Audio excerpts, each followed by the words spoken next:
ദേശീയ വിദ്യാഭ്യാസ നയം 2020 ബദലായി all India save education committee രൂപം നൽകിയ കരട് ജനകീയ വിദ്യാഭ്യാസ നയത്തിന്റെ ചർച്ചാ സമ്മേളനം നടന്നു.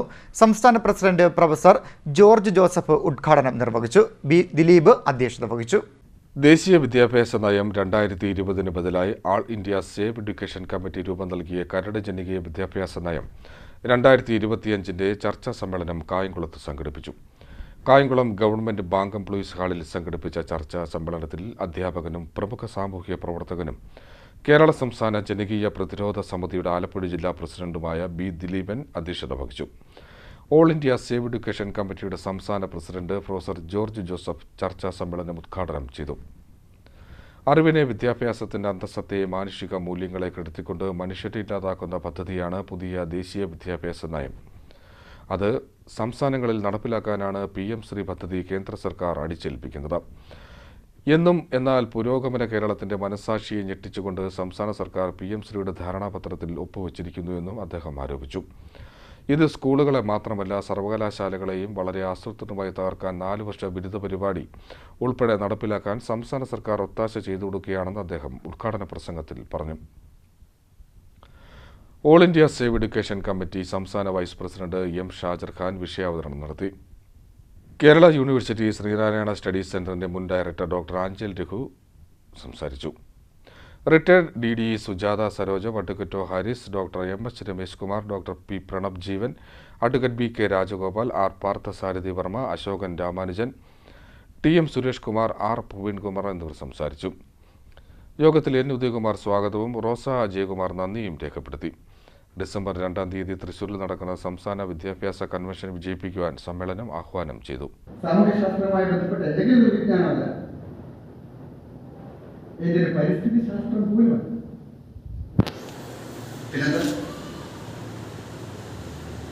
പിന്നെന്ത് വിജ്ഞാനമാണ് നിങ്ങൾ സ്കൂളിലൂടെ കൊടുക്കാൻ ഉദ്ദേശിക്കുന്നത്, ദേശീയ വിദ്യാഭ്യാസ നയത്തിലൂടെ കൊടുക്കാൻ ഉദ്ദേശിക്കുന്നത് എന്ന് ചോദിച്ചാൽ അത് കേവലമായ തൊഴിൽ പഠനവുമായി ബന്ധപ്പെട്ട, തൊഴിലുമായി ബന്ധപ്പെട്ട ഏതെങ്കിലും ഒരു പ്രത്യേകമായ സ്കിൽ ആർജിക്കുക എന്നത് മാത്രമാണ്. 2 പതിറ്റാണ്ടുകാലം കേരളത്തിന്റെ മണ്ണിൽ, കേരളത്തിലെ പൊതുവിദ്യാലയങ്ങളിൽ അക്ഷരമാല പഠിപ്പിച്ചില്ല. നമ്മൾ സുഖമായി മുൻതുറങ്ങി. എത്ര വർഷം നമ്മൾ കിടന്നുറങ്ങി മുന്നോട്ട് പോയി. നമ്മുടെ കുട്ടികൾ അക്ഷരം അറിയാതെ വളർന്നു. അവർ 10ാം ക്ലാസ് കഴിഞ്ഞു, 11ാം ക്ലാസ് കഴിഞ്ഞു, 12ാം ക്ലാസ് കഴിഞ്ഞു.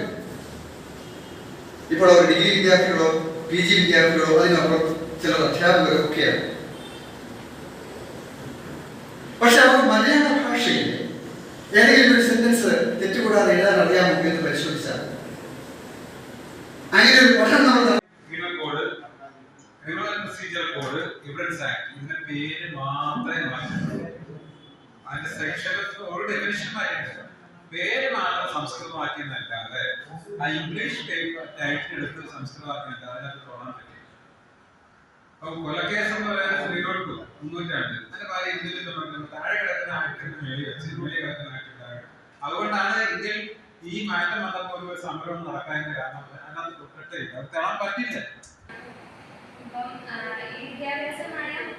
ഇതിന് വെർച്ചുകൾ എന്ന് പറയാനൊന്നുമില്ല, എല്ലാം ഡിമോർച്ച് തന്നെയാണ് എന്നാണ് ഇത്.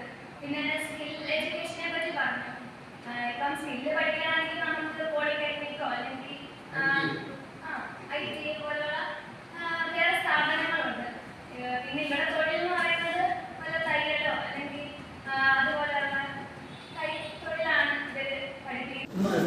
ഇതുപോലുള്ള ബേസിക് സബ്ജക്ട്സ് മെക്കാനിക്കൽ എഞ്ചിനീയറിംഗിന് എവർഗ്രീൻ സബ്ജക്ട് എന്ന് പറയുന്നു. നമുക്ക് സബ്ജക്ട് വേണ്ട, കൊല്ലപ്പണി പഠിപ്പിച്ചാൽ മതി എന്ന് പറയുന്നത് അങ്ങനെ ശരിയാവും. ആ പദ്ധതിയായി വന്നു. TQIP എഞ്ചിനീയറിംഗ് എഡ്യൂക്കേഷന്റെ ബേസിക് സബ്ജക്റ്റുകൾ അട്ടിമറിക്കാൻ വന്നു. ഫിസിക്സ് വേണ്ട, മാത്സ് വേണ്ട എഞ്ചിനീയറിംഗിന്. ഫിസിക്സിനും മാത്സിനും അല്ലേ എഞ്ചിനീയറിംഗ് നിൽക്കുന്നത്.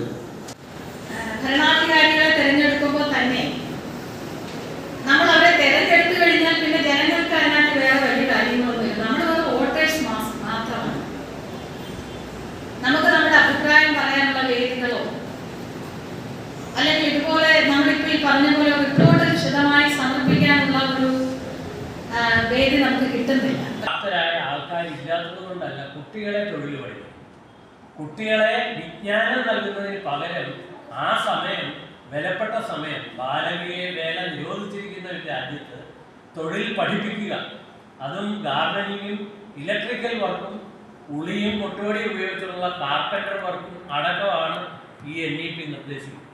വളരെ ഡേഞ്ചറസ് ആണ്. 6ാം ക്ലാസ്സിലെ 8ാം ക്ലാസ്സിലെ കുട്ടി ഇലക്ട്രിക്കൽ വർക്കിന് പോയാൽ എങ്ങനെ ഇരിക്കും? തിരിച്ചുപെടണമെന്നാണ് എനിക്ക് പറയാനുള്ളത്. ലോകം മാറുന്നു, മനുഷ്യന്റെ ചിന്താഗതികൾ മാറുന്നു, മനുഷ്യന്റെ മസ്തിഷ്കത്തിന് പകരം യന്ത്രം ആ സ്ഥാനം കൈയടക്കിയിരിക്കുന്നു. അപ്പൊ നമ്മൾ എങ്ങനെ മാറണം എന്നതിനെ സംബന്ധിച്ച് ഗൗരവമായി ആലോചിക്കാനുള്ള ഒരു സമയമാണിത്. കാരണം ആദ്യം നമ്മൾ കമ്പ്യൂട്ടർ വന്നപ്പോൾ നമുക്കത് ബുദ്ധിമുട്ടുണ്ടാക്കി, മൊബൈൽ വന്നപ്പോൾ ബുദ്ധിമുട്ടുണ്ടാക്കി, ആർട്ടിഫിഷ്യൽ ഇന്റലിജൻസ് അപ്ലൈ ചെയ്ത് തുടങ്ങുമ്പോൾ അത് നമുക്ക് ബുദ്ധിമുട്ടിലേക്ക് നമ്മെ കൊണ്ട് എത്തിക്കും. പക്ഷെ അതൊക്കെ സംസ്ഥാന കൗൺസിലിൽ മൂലയ്ക്കുന്ന എന്നെ അത്ഭുത പരത്തുന്നതാക്കിയുള്ള കോലാഹലങ്ങളാണ് നടക്കുന്നത്, ആക്രമണങ്ങളല്ലേ. അതിന്റെ ക്വാളിറ്റി ഒരു പാർലമെന്റിന്റെ ചർച്ചയ്ക്കില്ല. ഒരു സാറ് ഒരു കാര്യത്തെ പ്രതിപാദിച്ച് സംസാരിക്കുന്ന അവസരത്തിൽ അതാണ് ശരി, 100% ശരി, ഇതെല്ലാം വേറെ ശരിയില്ല എന്ന് തോന്നി നമ്മളുടെ ഇരിക്കുകയാണ്. അപ്പോൾ അടുത്തടുത്ത് വേറൊരാൾ എഴുന്നേറ്റ് അതിനെ മുഴുവനും നഖശിഖാന്തം എതിർത്തുകൊണ്ട് അതിനെ ഖണ്ഡിച്ചുകൊണ്ട്. CDNet news, Kayamkulam.